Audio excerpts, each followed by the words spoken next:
Health news. A. We've heard it a million times. If you drink 8 glasses or 2 to 3 litres of water a day, you'll have better skin, fewer headaches, healthier kidneys. People think that as long as they drink water all day, they'll be much healthier. But is it actually true? Of course, we all know that if you don't drink, you die. But the truth is that, apart from extreme situations, the body adjusts very well to drinking either too much or too little water. It's also true that the water we need each day can be contained in other drinks, such as coffee, tea or juice, or even in food. It certainly does not have to be mineral water. So where does this myth come from? When you look more closely at some scientific articles, you realise that they are sponsored by mineral water manufacturers. What appears to be scientific research can sometimes be pure marketing. B. If you sit at home watching TV all the time, the lack of exercise could increase your risk of heart disease. But new research has discovered that the type of program you watch also makes a difference to your health. A team at Cornell University had 3 groups of volunteers. Some watched an action film, others watched the same action film but without sound, and the third group watched a talk show. Some had healthy snacks in front of them, and others had snacks high in salt and sugar. The result? The volunteers watching the action film with sound ate 98% more than those watching the talk show. Even those watching the action film without sound ate 36% more. It seems that faster programs make you eat faster and pay less attention to how much food you're eating. Interestingly, the viewers who had healthy snacks also ate more. So next time you watch an action film, put away the snacks. C.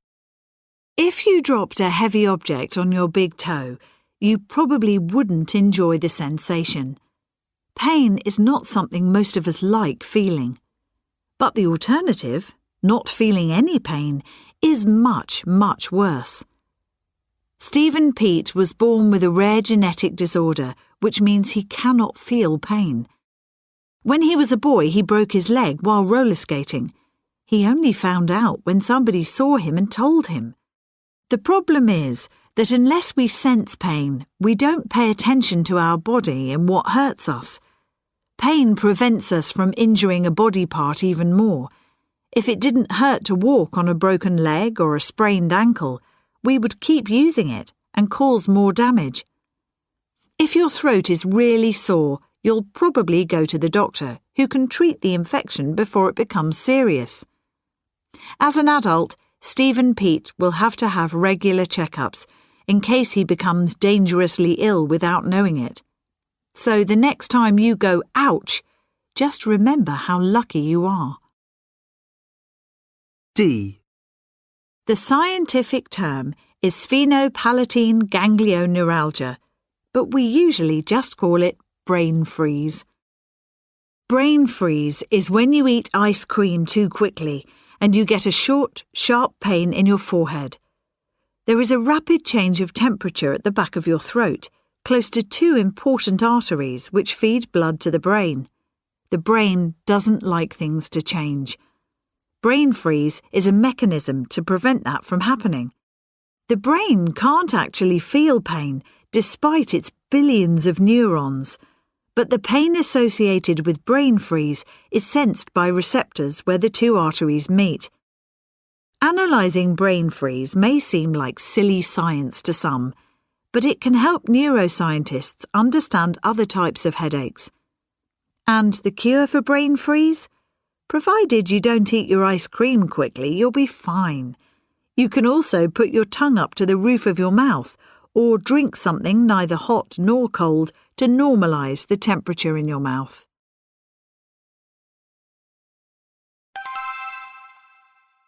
On Healthy Living Today, we're looking at energy drinks And here to tell us more about them is our expert, Norma Robbins. Norma, energy drinks have become very popular in the last 10 or so years, but there's a bit of mystery surrounding them, what they contain and whether they're any good for us. Can you help to clarify some of the mystery for us? Well, I'll try, but one of the problems is actually deciding what an energy drink is. Personally, I would make a clear distinction between energy drinks and sports drinks. Sports drinks are drinks which help with hydration. They help to keep your liquid level up, and they replace carbohydrates and minerals that you use up when you do sport and physical activity. We know that these drinks do help you to keep up your strength when you're physically active, and they're safe. Top professional sports people use them, for example. And energy drinks? Right, well, there are lots of different energy drinks, and their contents are not always exactly the same. But what they do all generally have in common is caffeine. Some have a bit more, some a bit less. But generally, they all have a lot of caffeine. And is that good or bad? First of all, that depends on your age. Until you're 16, there might be a danger. But certainly, if you're under 10, then a lot of caffeine is clearly harmful. Each energy drink is more or less the equivalent of a strong cup of coffee or 2 cola drinks. For young children, that's going to cause sleep problems and probably make them irritable and anxious. But for older people, it can be a problem too. And one major effect of caffeine we haven't talked about is that it dehydrates you. In that sense, energy drinks and sports drinks are almost opposites because energy drinks contain caffeine, but sports drinks don't. In fact, drinking energy drinks when you do exercise can be really dangerous, can't it? Not everybody agrees, but I think they are dangerous, yes. An 18-year-old boy died when he drank 4 cans of an energy drink and then played basketball. Maybe it was a coincidence, but I think it's safer not to mix energy drinks and sport. And, of course, drinking 4 cans was probably excessive. Yes, like everything, moderation is important. I think 1 can is probably not going to be too harmful, but because there's so much caffeine in them, drinking 2 or 3 cans in one day is, in my opinion, not a good idea. Of course, some young people drink energy drinks not to do sport, but to keep awake and alert to study more. Do you think that works? Well, caffeine in general can have that effect. I read a report which suggested that an energy drink could help drivers to maintain concentration on the road. But of course, the effect is only short-term. And remember, as I said before, caffeine can also make you irritable and anxious. The other thing to bear in mind is that most energy drinks don't just contain caffeine. They also contain a lot of sugar. Some have the equivalent of 5 teaspoons of sugar in one 250 millilitre can. What else do they contain? Well, it depends on the drink, but most contain a substance called taurine. Taurine? Yes, spelt Taurine. It's an amino acid which occurs naturally in the body. Amino acids help to build protein. We think that they also help to take away harmful substances from the body, to eliminate waste. When you're tired or stressed, your body often has less taurine, so some people drink energy drinks to replace it. And does it work? People are investigating this at the moment. To be honest, at the moment, we just don't know enough to be certain. One thing that worries me personally is that substances like taurine exist in the body, but energy drinks contain much higher doses. Too much of something can be as bad as too little. And really, if you have a healthy, balanced diet, you shouldn't need to take anything else. Norma, thank you.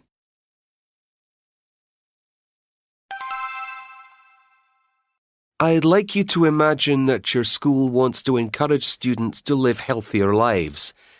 Here are some ideas that they are thinking about and a question for you to discuss. Talk to each other about how these ideas could encourage students to live healthier lives. Okay. What do you think about cookery classes? Well, I think they could be really useful because they could help us to prepare healthy meals. I agree. We'd have a better idea about which food and ingredients are good or bad for us. And if we cooked our own meals, we wouldn't eat so much junk food. Yes. What about the idea of having a school sports day? It depends what that means exactly. I suppose if everybody took part, it would help them to get some exercise. That's true. And maybe some people would realize that they aren't as fit as they should be, and that might encourage them to do more sport, which is really important for a healthy life. Yes, I think that a talk by a doctor could be useful too, because a doctor can explain how your body works and what happens when you don't eat a balanced diet or take exercise. Yes, I think you're right. Maybe they could explain about the risks of heart disease and things like that. And what about a weekend in the country? I'm not sure. I suppose it could be useful because it's quite relaxing and it's good to get fresh air. Yes, as long as the idea is to spend the time outdoors, walking or doing sport. And what about the last one? Free membership of a gym or sports club. That could be really useful because you could try out different sports or exercises and see what activities you like. Yes, and if you enjoy doing that, you can carry on afterwards.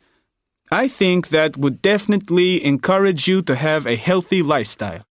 And now you have a minute to decide which two ideas you think are the best.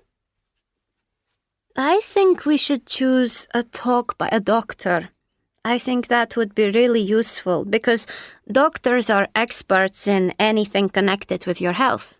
I see what you mean. But some students might not find it interesting enough.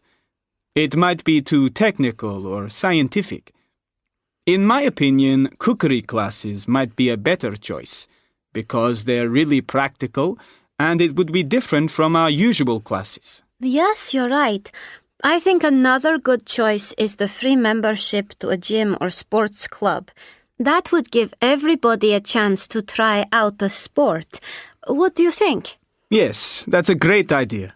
That way we'd have one choice that helps with diet and another that helps with exercise and sport. Yes, because a lot of people already go to the country for the weekend. And a week's free membership of a sports club is better than just one day of sport at school. Okay, let's choose the cookery classes and membership of a gym. Sure. Thank you. I think that generally I have quite a healthy lifestyle. I take regular exercise. I work out in a gym 3 or 4 times a week. I also have a balanced diet, including fresh fruit and vegetables. I go to the doctors for a checkup every 6 months, and I take my blood pressure regularly too. The only problem I have is that I'm allergic to pollen, but I have a special injection from time to time, and it relieves all the symptoms. B. Last year, the doctor told me to stop eating so much fatty food and processed food that's high in salt and sugar. I was putting on a lot of weight, and the doctor said I was in danger of becoming obese. My diet was increasing the risk of heart disease. To be honest, I think I was becoming addicted to junk food because I was eating it all the time. But I was able to stop, and now I'm back to my ideal weight. C. Last week I picked up some sort of throat infection. I had a temperature and felt dizzy all the time. I couldn't stop shivering either. My doctor treated me for the illness. He wrote me a prescription, which I took to the chemist's. As soon as I started taking the medicine, I got over the illness. D. Last month I fell down the stairs and injured myself quite badly. I twisted my ankle, sprained my wrist and dislocated my shoulder.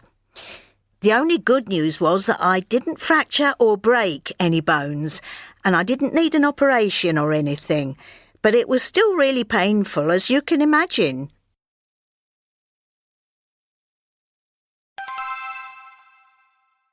Damien Frisch is a German lawyer specialising in medical negligence cases. I don't want to be accused of causing panic. I myself have had dental work done in Poland, and it was excellent. However, anyone thinking of going abroad for treatment needs to know they are taking a risk. You have to be very careful and do extensive research before making a decision. Otherwise, you are gambling with your health as well as your money. Fraudulent claims and dishonest money-making schemes are commonplace and are on the increase.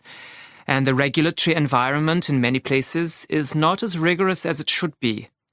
In addition to this, many treatments are still experimental, and all too often there is no aftercare as patients return to their home countries. My advice would be it's better to be safe than sorry. And if something sounds too good to be true, then it probably is. Cindy Long, the CEO of a hospital in Kuala Lumpur that's particularly popular with foreigners, acknowledges that there are some opportunistic practitioners, but that this should not detract from the reality of the change that is happening. The old stereotypes of Asia as some kind of impoverished third world are now very outdated. We boast some of the best doctors in the world and have a wide array of ultra-modern hospitals. On top of that, a few of the operations we offer now are so high-tech that they are actually only found in Malaysia. In addition, we offer all-inclusive packages for visitors.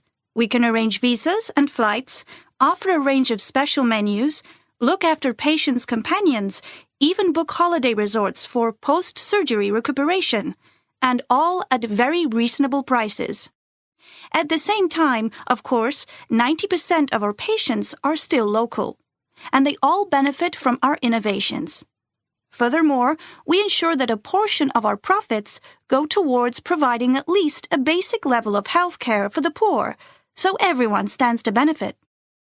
Certainly that's how Charlotte Staples, a bank clerk from Rotherham, England, feels. I had a hip replacement operation in Jordan last year, and I can't speak highly enough of the place. I'd been on the waiting list in England for almost a year, and I reached the point where I was becoming a very impatient patient.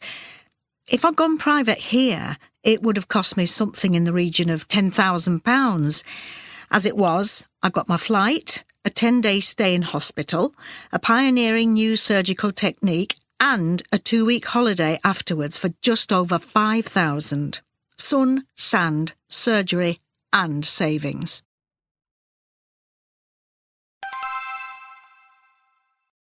The incredible boom in medical tourism over the last few years has been one of the more interesting side effects of globalization. For quite some time already, we've been used to the idea of medical staff moving from country to country, while more recently, many hospitals have also started outsourcing record-keeping and the reading of X-rays to developing countries in an attempt to cut costs. However, what's remarkably new is the ever-increasing numbers of patients from developed Western countries who are opting to go abroad for treatment. It's estimated that before too long, over 6 million Americans and over 100,000 Britons will be travelling overseas for private medical or dental work, all done at knockdown prices. Countries such as Mexico, Jordan, Malaysia, India and Thailand all stand to benefit from a trade expected to soon be generating over $4 billion a year. The question arises, however, as to whether this is a genuine win-win situation.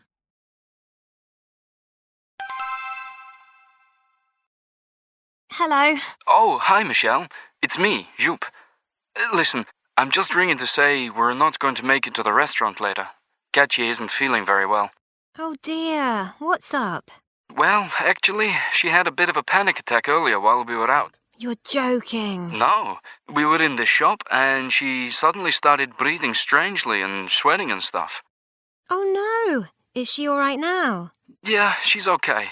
She had a little sit down and it passed, but she'd rather stay in tonight. She told me to say how sorry she is. Don't be silly. Tell her there's no need to apologise and I understand. Thanks, I will. What brought it on, do you know? Well, she's been under a lot of pressure at work recently, so it's probably that. She won't admit it, but it's been affecting her quite badly. She's not been sleeping well for a while, you know? That's quite worrying. Has she been to see anyone about it? No, not yet. Actually, we're supposed to be going away for a few days next week, but now I don't know whether we should stay here and get an appointment or leave it till we come back. Well, maybe all she needs is a break. Maybe. I know you're worried, but if it's only a few days, why don't you see how she is when you get back? I guess. Anyway, send her my love and tell her I'm thinking of her. Conversation 2. Hello, Nina? Hi, it's me, Caitlin. Hi, where are you? I was expecting you at 6. Yeah, sorry, but Lachlan's had some kind of reaction to something he ate. We're in Rome Hospital. You're joking, is he all right? Yes, he's fine now. He's with the nurse and they're running some tests to try and find out exactly what he's reacting to. No, so what actually happened then? Well, we were in the middle of lunch and he suddenly said he was feeling a bit weird, and then all of a sudden his lips just started swelling up and he was really struggling to breathe. That sounds terrifying. Is he all right now, though? Yes, honestly. We rushed him to the hospital. Someone from the restaurant actually took us and they dealt with him very quickly. He had an injection to reduce the swelling and they gave him oxygen to help him breathe. Oh, Caitlin, you sound so calm. It must have been awful. Well, I was panicking at the time, but everyone here has been so good to us. Anyway, listen, they're going to keep him in overnight to be on the safe side. Oh, right. Sorry, I know we're supposed to be coming to the concert tonight. Don't be silly. Lachlan's health is much more important than a concert. When do you think you'll get here tomorrow? It shouldn't be too late. The doctor is going to come at 9, so if he says Lachlan's okay to leave, we should get to yours by lunchtime. OK, well listen, give him a hug from me and don't worry about rushing to get here tomorrow.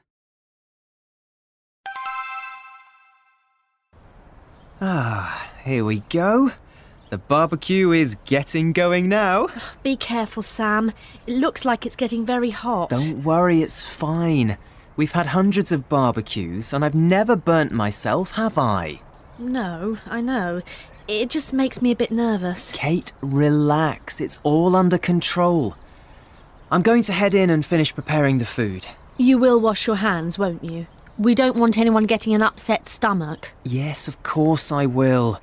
Why don't you go and get changed and leave the food to me? OK, I think I'll just take a painkiller. I'm getting a bit of a headache. Oh dear, you'll be okay for the party, won't you? Yes, I should be fine.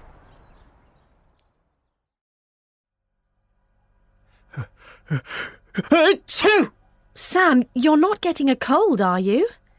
I've got a new herbal remedy you can try. Let me go. Don't worry, I'm fine. It's just this pepper I'm using. It went up my nose. Oh, OK. But you look a bit hot. Are you sure you feel OK? I've just been standing over the barbecue, that's all. I feel fine. People will be here soon, so why don't you open some wine? You can pour me a glass if you like. You're not going to drink too much tonight, are you? No, of course not. I've got loads of food to barbecue. And my new boss is coming tonight. Your boss? Yeah, you haven't forgotten, have you? Well, it did slip my mind. I wish you'd reminded me, Sam. I'd have given the house a really good clean. Kate, our house is spotless. No bacteria could survive anywhere in our place. Oops. Chuck me that piece of cheese, Kate. Waste not, want not. You're not going to eat it, are you? It's been on the floor. Well, it won't kill me, will it? A few germs never hurt anyone. Well, don't complain to me if you start throwing up later. Oh, the guests are arriving. I'll go and let them in. Thanks, darling. Thank goodness for that.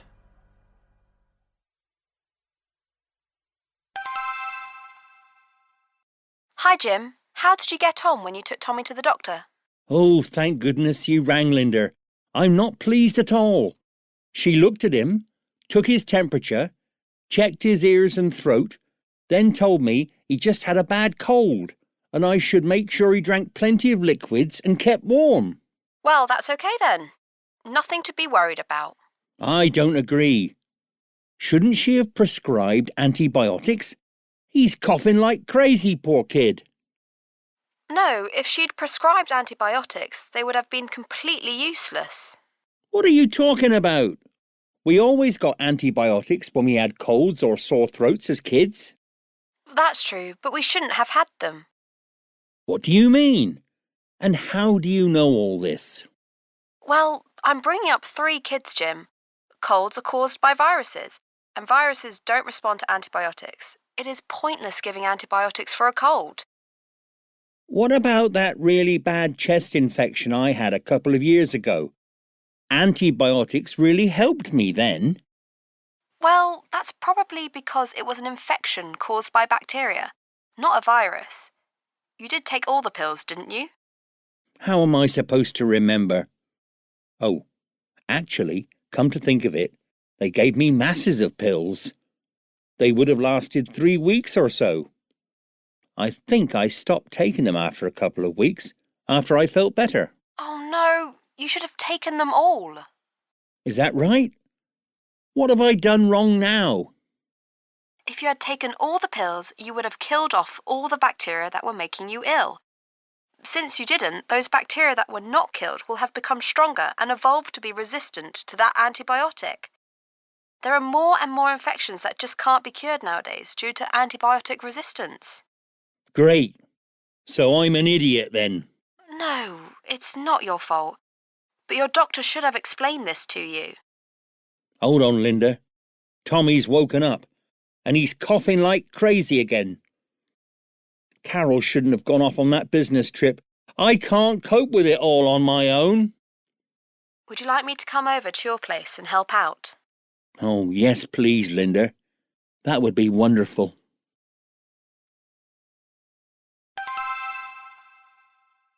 Accordingly, John Snow decided to investigate further. He interviewed people in the area and discovered that the workhouse had its own water pump, and so did not drink from the communal pump. The woman who lived far from Broad Street had preferred the taste of the water from the Broad Street pump to that of her local pump, and had sent her son to fetch a bottle of it every day. Dr. Snow deduced that the source of infection was in the water from the Broad Street pump, and arranged for the handle of the pump to be removed. The epidemic ended soon after. Although Snow's research did not determine exactly what substance it was in the water that caused cholera, his investigations prepared the way for the germ theory of diseases, and for the introduction of clean water supplies and better sanitation in London and other cities. Hello, Mrs. Carlyle. Are you here for your flu shot? Yes, that's right. Oh dear, you don't sound very well. Yes, I'm feeling a bit poorly, I must say. In that case, you should see the doctor first. I can't give you a flu shot if you're not well. Come, I'll take you down the corridor to see him. Dr. Black, Mrs. Carlyle is a bit poorly, and I don't want to give her a flu shot if she's unwell. Could you examine her first? Yes, come in. Sit down. Yes. You have copious nasal secretions. Please, take a tissue.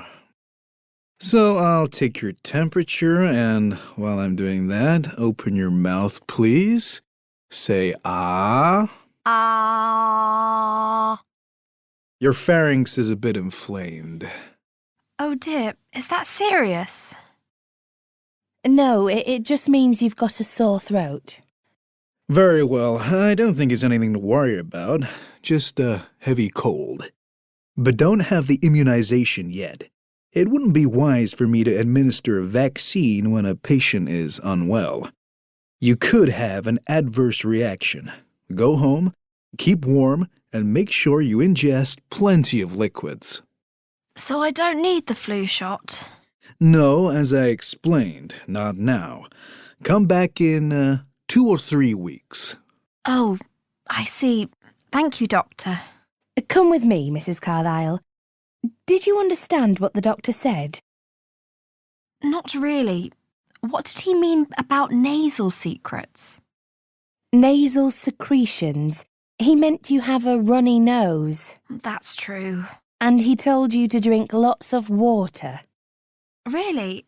I don't remember him saying that. Well, that's what he meant, though. And no shot until you're better. You might feel worse after the shot, since you're not well now. OK, so in 2 or 3 weeks? Yes, that's right.